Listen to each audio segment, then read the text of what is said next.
ये आकाशवाणी पटना है। अब आप अभिषेक दास से प्रादेशिक समाचार सुनिए। पहले मुख्य समाचार। प्रधानमंत्री नरेंद्र मोदी ने कहा, नई राष्ट्रीय शिक्षा नीति का उद्देश्य छात्रों को हर दृष्टिकोण से सक्षम बनाना है। श्री मोदी ने शिक्षा नीति को नए भारत के निर्माण के लिए महत्वपूर्ण बताया। केंद्र सरकार ने खाद्य तेल कंपनियों को आयातित खाद्य तेल के अधिकतम खुदरा मूल्य एमआरपी में 10 रुपये प्रति लीटर तक की कटौती करने का निर्देश दिया। कोविड महामारी के कारण 2 वर्ष के अंतराल के बाद सऊदी अरब में 5 दिन का वार्षिक हज आज से शुरू। और मौसम विभाग ने पूर्वी चंपारण, पश्चिमी चंपारण, सीतामढ़ी, अररिया और किशनगंज जिले में 1-2 स्थानों पर भारी बारिश की चेतावनी जारी की। अब समाचार विस्तार से। प्रधानमंत्री नरेंद्र मोदी ने कहा है कि नई राष्ट्रीय शिक्षा नीति का उद्देश्य छात्रों को हर दृष्टिकोण से सक्षम बनाना है। श्री मोदी आज वाराणसी में नई शिक्षा नीति के कार्यान्वयन पर आयोजित 3 दिवसीय अखिल भारतीय शिक्षा समागम के उद्घाटन समारोह को संबोधित कर रहे थे। उन्होंने कहा कि राष्ट्रीय शिक्षा नीति का उद्देश्य शिक्षा को संकीर्ण विचारधारा की सीमा से निकालकर 21वीं सदी के आधुनिक विचारों के साथ एकीकृत करना है। कि राष्ट्रीय शिक्षा नीति का मूल आधार शिक्षा को संकुचित सोच के दायरे से बाहर निकालना और उसे 21वीं सदी के आधुनिक विचारों से जोड़ना है। हम केवल डिग्री धारक युवा तैयार न करें, बल्कि देश को आगे बढ़ने के लिए जितने भी मानव संसाधनों की जरूरत हो, हमारी शिक्षा व्यवस्था वो देश को उपलब्ध कराए, देश को दे। इस संकल्प का नेतृत्व हमारे शिक्षकों और शिक्षण संस्थानों को करना है। श्री मोदी ने कहा कि नई नीति युवाओं को यह विश्वास दिलाती है कि देश अब पूरी तरह उनके साथ है। प्रधानमंत्री ने कहा कि नई नीति हर तरह के दबाव से मुक्त है।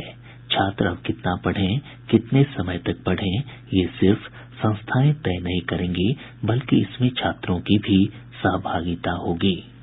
हमें अपने युवाओं को भी खुली उड़ान के लिए नई ऊर्जा से भरना होगा। अभी तक स्कूल, कॉलेज और किताबें ये तय करते आए थे कि बच्चों को किस दिशा में जाना है, लेकिन राष्ट्रीय शिक्षा नीति के बाद अब युवाओं पर दायित्व और बढ़ गया है और इसके साथ ही हमारी भी ये जिम्मेदारी बढ़ गई है कि हम युवाओं के सपनों और उड़ान को निरंतर प्रोत्साहित करें, उसके मन को समझे, उसकी आकांक्षाओं को समझे।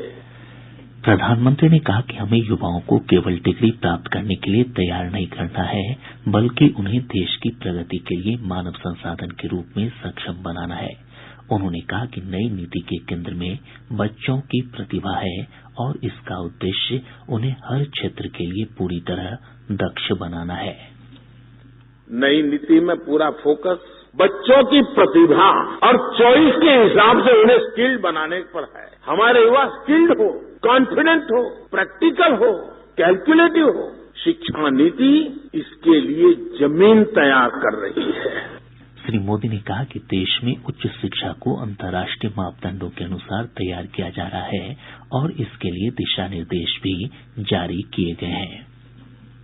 भारत न केवल दुनिया के युवाओं के लिए एजुकेशन डेस्टिनेशन बन सकता है, बल्कि दुनिया के देशों में भी हमारे युवाओं के लिए नए अवसर बन सकते हैं। इसके लिए हमें अपने एजुकेशन सिस्टम को इंटरनेशनल स्टैंडर्ड्स पर तैयार करना हो। इस दिशा में देश लगातार प्रयास भी कर रहा है। हायर एजुकेशन को इंटरनेशनल स्टैंडर्ड्स के हिसाब से तैयार करने के लिए नई दिशा निर्देश जारी किए गए। करीब 180 उच्च शिक्षा संस्थानों में अंतर्राष्ट्रीय मामलों के लिए विशेष कार्यालय की स्थापना भी की गई है।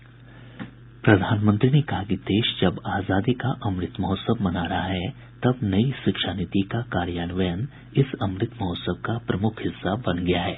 उन्होंने कहा कि नई राष्ट्रीय शिक्षा नीति नए भारत के निर्माण में महत्वपूर्ण भूमिका निभाएगी।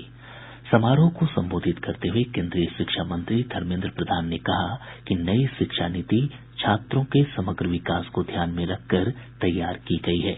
उन्होंने कहा कि इस नीति में शिक्षा की पहुंच और उत्तरदायित्व जैसे मुद्दों पर विशेष ध्यान दिया गया है। उन्होंने कहा कि नई नीति छात्रों को स्वरोजगार के लिए प्रेरित करेगी। देश युवाओं को केवल जॉब सीकर के रूप में संतुष्ट देखने की बजाय भविष्य में जॉब क्रिएटर्स के रूप में देखना चाहती है। बंधी बंधाई अथवा स्थापित सीमाओं में आगे बढ़ना, पुशिंग द बाउंड्रीज, असंभव का सपना देखना, ड्रीमिंग ऑफ इम्पॉसिबल, और फिर उसे पूरा करना ही भविष्य की सफलता की कुंजी है। देश की सकारात्मक सोच साथ व्यापक परिवर्तन की जो चाह रखने वाले युवाओं की जरूरत है, जो किसी भी स्थिति में समझौता करने की बजाय उसे बदलने की साहस रखते हैं। 3 दिनों तक चलने वाले अखिल भारतीय शिक्षा समागम में नई राष्ट्रीय शिक्षा नीति के कार्यान्वयन के विभिन्न पहलुओं पर चर्चा होगी। केंद्र सरकार ने खाद्य तेल कंपनियों को आयातित खाद्य तेल के अधिकतम खुदरा मूल्य एमआरपी में 10 रुपये प्रति लीटर तक की कटौती करने का निर्देश दिया है। खाद्य सचिव सुधांशु पांडे ने कहा कि एक ब्रांड के तेल की कीमत पूरे देश में एक समान ही रखने के भी निर्देश दिए गए हैं। कोविड महामारी के कारण 2 वर्षों के अंतराल के बाद सऊदी अरब में 5 दिन का वार्षिक हज शुरू हो गया है। पूरी दुनिया के लगभग 10 लाख हज यात्री आज शहर मक्का से चलकर मीना में जमा हो रहे हैं। इस वर्ष हज में भारत से 79,000 से अधिक हज यात्री शामिल हो रहे हैं। इस साल केवल 65 वर्ष से कम उम्र और कोविड रोधी टीके लगवा चुके लोगों को ही हज करने की अनुमति दी गई है। पिछले वर्ष कोरोना महामारी के चलते वार्षिक हज में सऊदी अरब के नागरिक ही शामिल हुए थे। प्रदेश में अब तक 13 करोड़ 79,11,000 से अधिक कोविड रोधी टीके लगाए जा चुके हैं। इनमें से 6 करोड़ 23,63,000 लोगों को टीके की दोनों डोज दी जा चुकी है। वहीं अब तक 40,45,000 से अधिक लोगों को बूस्टर डोज भी लगाई जा चुकी है। इधर देश में कोविड टीकाकरण का आंकड़ा 1 अरब 98 करोड़ 38 लाख को पार कर गया है। प्रदेश में कोविड के सक्रिय मामलों की संख्या बढ़कर 1,389 हो गई है। इसमें सबसे अधिक 766 मामले पटना से हैं। बक्सर और कैमूर जिले में कोविड का एक भी सक्रिय मामला नहीं है। स्वस्थ होने की दर लगभग 98.4% है। वहीं कोविड से मरने वालों की संख्या बढ़कर 12,261 हो गई है। शेष समाचार एक अंतराल के बाद। प्रादेशिक समाचार आप आकाशवाणी पटना से सुन रहे हैं। और अब आजादी का अमृत महोत्सव प्रश्नोत्तरी प्रतियोगिता के अंतर्गत कल पूछे गए प्रश्न का जवाब। बुधवार 6 जुलाई को हमने पूछा था कि बहावी आंदोलन का बिहार में किसने नेतृत्व किया था। श्रोताओं, कल पूछे गए इस सवाल का सही जवाब है सैयद अहमद बरेलवी। सही उत्तर देने वालों में से विजेता बने हैं ओडिशा के गंजम जिले के ब्रह्मपुर निवासी नारायण प्रधान। श्रोताओं, आजादी का अमृत महोत्सव प्रश्नोत्तरी प्रतियोगिता का अगला विजेता आप भी बन सकते हैं। इसके लिए सुनते रहें आकाशवाणी समाचार। अगला प्रश्न शुक्रवार संध्या 7:30 बजे के प्रादेशिक समाचार बुलेटिन में पूछा जाएगा।